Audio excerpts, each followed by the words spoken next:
কত অদ্ভুত এই পৃথিবী, তাই না? আজকে একটা বৃষ্টির দিন, কত রোমান্টিক একটা দিন, কত মানুষের মনে কত আশা।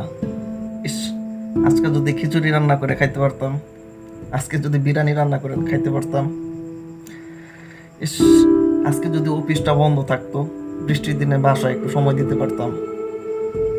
যারা সিঙ্গেল আছেন তারা ভাবতেছেন, ইস, আজকে যদি একটা বউ থাকতো, বাড়িতে খিচুড়ি রান্না করে খাওয়াইতো, কত রোমান্টিক সময় পার করতাম।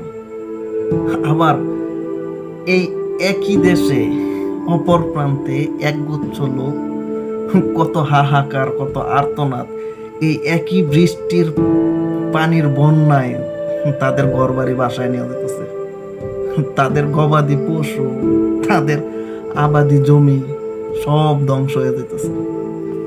মাথার উপর ঘরের ছাদ নাই, ওই ঝড়ের বাতাসে সব উড়ায় নিয়ে গেছে। কত হাহাকার, কত আর্তনাদ।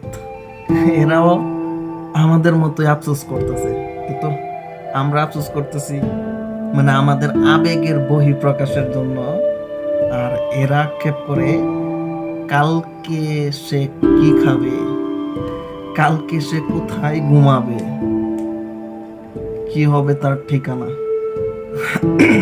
তাই তো বললাম পৃথিবী কত অদ্ভুত, কত বৈচিত্র্যময়।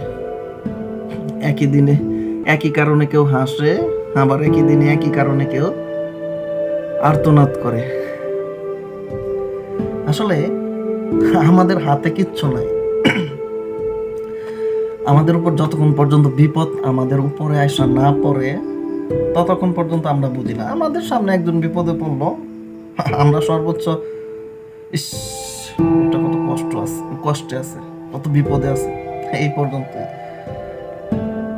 কিন্তু আমরা মানুষ, যতক্ষণ পর্যন্ত সেই বিপদটা আমাদের উপরে এসে না পড়ে, ততক্ষণ পর্যন্ত সে কষ্টটা বুঝতে পারি না।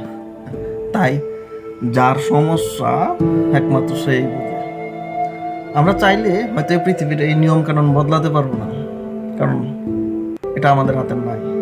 কিন্তু আমরা চাইলে এই যে যারা এই বিপদগ্রস্ত অবস্থায় আছে তাদের পাশে দাঁড়াতে পারি, আমরা চাইলেই দাঁড়াতে পারি। যার যা আছে চলেন আমরা তা দিয়ে তাদেরকে সাহায্য করার চেষ্টা করি। বর্তমান মিডিয়ার যুগ, কতটা সমস্যায় যে এই বন্যার পানিতে, এই জ্বরেতে কতটা সমস্যায় যে এই মানুষগুলা আছে, আমরা সবাই খুব সহজে দেখতে পারি। তাই চলেন যতটুকু পারি সবাই সাহায্য করি। আর কিছু না পারলে অন্তত সান্ত্বনা তো দিতে পারবো।